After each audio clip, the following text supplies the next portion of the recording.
오늘 이 아침에 하나님께서 우리에게 주시는 말씀은 창세기 45장 1절로 8절까지의 말씀입니다. 구약성경 창세기 45장 1절로 8절까지의 말씀, 우리 다 찾으신 줄 알고 함께 봉독하겠습니다. 요셉이 시종하는 자들 앞에서 그 정을 억제하지 못하여 소리질러 모든 사람을 자기에게서 물러가라 하고 그 형제들에게 자기를 알리니 그때에 그와 함께한 다른 사람이 없었더라. 요셉이 큰 소리로 우니 애굽 사람에게 들리며 바로의 궁중에 들리더라. 요셉이 그 형들에게 이르되 나는 요셉이라. 내 아버지께서 아직 살아계시니까.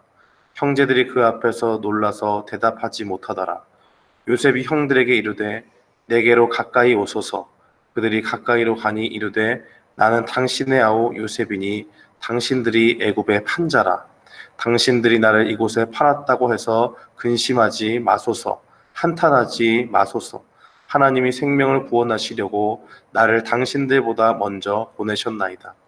이 땅에 2년 동안 흉년이 들었으나 아직 5년은 밭갈이도 못하고 추수도 못할지라.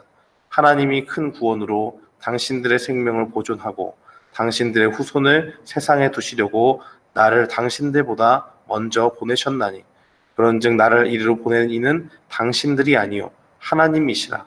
하나님이 나를 바로에게 아버지로 삼으시고 그 온 집의 주로 삼으시며 애굽 온 땅의 통치자로 삼으셨나이다. 아멘. 오늘은 날마다 성경 창세기 45장의 말씀을 살펴보는 시간입니다. 이 요셉은 자신의 정체를 이제 드디어 형들에게 밝히는 그 장면이 오늘 창세기 45장에 나타나 있지요. 앞선 44장에서 요셉의 형들은 이제 베냐민이 가지고 있던 그 자루에서 은잔이 발견되어서 그 마음이 굉장히 다급해지고 위기감을 느낍니다. 왜냐하면 아버지가 이 베냐민은 반드시 데리고 와야 된다고 했는데 하필이면 이 은잔이 베냐민이 가지고 있던 그 자루에서 발견이 되어서 이제 죄를 물어도 할 말이 없게 된 것이죠. 그래서 그때 유다는 자신이 대신 애굽에 남고 베냐민만은 돌아갈 수 있게 해달라고 요셉에게 간청을 합니다.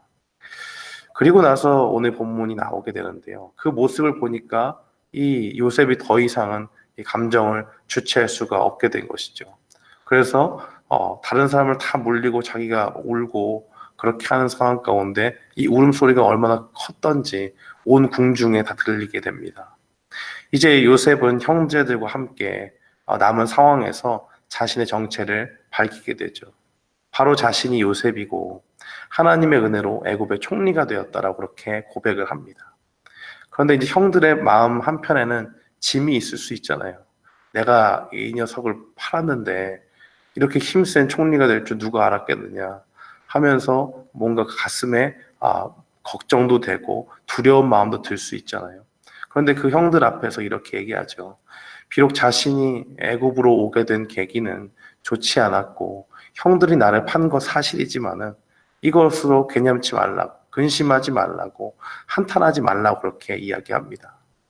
왜냐하면 5절부터 8절의 고백을 보면 비록 애굽의 종으로 형들이 자신을 팔게 되었지만은 모든 것은 하나님이 하신 것으로 이 큰 흉년이 하나님께서 들 줄 아시고 그 흉년의 때에 이 온 가족들을 자신을 통해서 구원하시려고 하나님이 나를 이곳에 보냈습니다.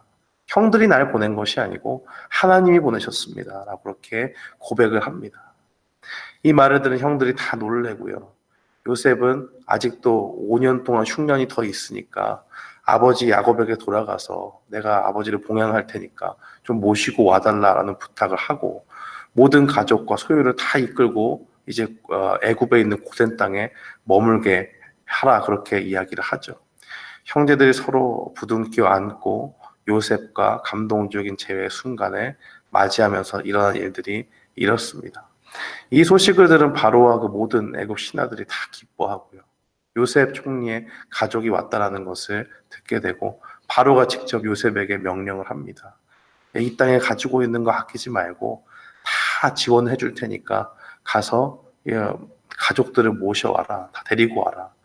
그냥 걸어가지 말고 애굽에 있는 수레 거기에 다 태워가지고 가고 아버지에게 드릴 것도 다 최고로 좋은 것을 해서 드리고 해서 모셔와라 하는 그 정성을 보이게 되죠.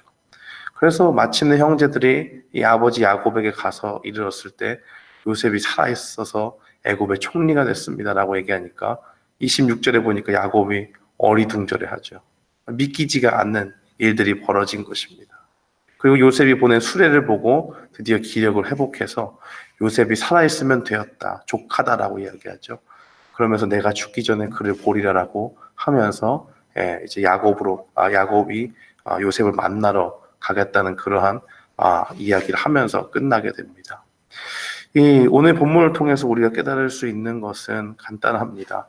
요셉은 가장 사랑받던 아이였는데 형제들의 미움을 사서 한순간의 노예로 전락하게 된 그러한 인생의 질고를 당했지요. 분명 자기가 가지고 있는 이 애굽의 총리로서의 권한과 그 힘을 가지고 형제들을 해코지할 수 있었지만 요셉은 그렇게 하지 않았습니다. 왜 그랬을까요?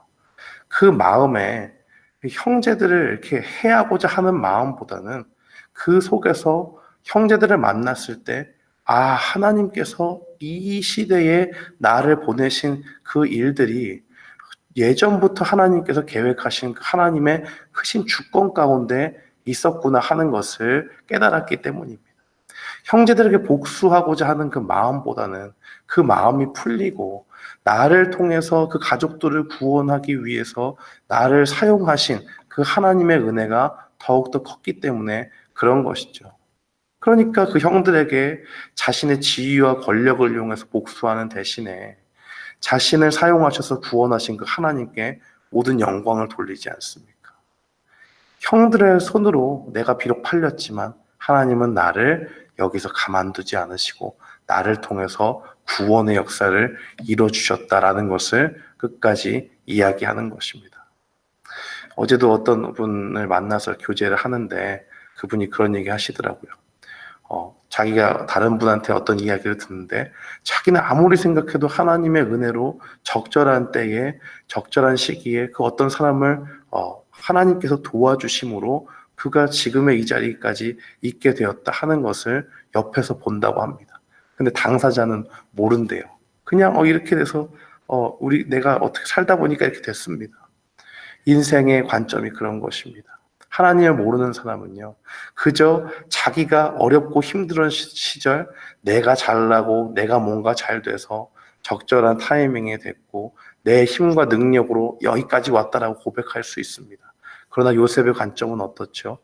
그에게 하나님이 주신 지혜가 있습니다. 충분히 자기가 내가 지혜로워서 지금 이 자리까지 오게 됐고 내가 종에 있을 때도 내 능력과 지혜로 다 모든 걸 관장할 수 있는 능력이 있어서 여기까지 왔다라고 고백할 수 있지만 그런 것이 아니고요. 요셉은요, 자기 뒤에 있는 하나님을 보게 됐습니다. 그러니까 복수의 마음보다는 하나님이 나를 여기까지 인도해 주셨으니 그 하나님께 모든 영광을 돌려야겠다라는 그 마음이 더 큰 것입니다. 사랑하는 성도 여러분, 우리의 고백이 바로 이 요셉의 고백이 되어야 될 줄 믿습니다. 우리는 모든 상황과 여건 속에서 매 순간만 보는 아주 좁은 시야를 가지고 있죠. 그래서 때로는 우리가 어렵고 힘들 때 하나님을 원망하기도 하고 이거 하나님 믿는다고 좋은 거 하나 없는 것 같다라는 그런 생각이 들 때도 있습니다. 이 요셉이라고 왜 그런 유혹이 없었겠어요? 그러나 요셉은 자기가 처한 여러 가지 어려움과 그런 시절 속에서도 주님이 늘 함께 하심을 느끼고 그분께 영광을 돌렸던 것을 우리는 봅니다. 예레미야 29장 11절 말씀은 이렇게 증거하지요. 여호와의 말씀이니나 너희를 향한 나의 생각을 내가 아나니 평안이요 재앙이 아니니라. 너희에게 미래와 희망을 주는 것이니라 라고 그렇게 증거합니다. 요셉의 인생 여러 가지 질고가 많았고 고통과 평안보다는 힘들고 어려울 때가 훨씬 많았지만은 그 가운데 인도하신 그 하나님의 손길을 바라볼 수 있는 눈이 요셉에게 있었습니다. 우리가 이 사실을 기억하면서 오늘 하루를 살아갈 때 하나님이 우리의 인생의 주관자가 되셔서 우리의 인생을 가장 좋은 곳으로 인도해 주신 분이다라는 거 고백하면서 요셉과 같이 우리를 통해서 구원의 역사를 이루어 가시는 하나님을 찬양하며 높이는 우리 모두가 되기를 주님의 이름으로 축원합니다. 아멘.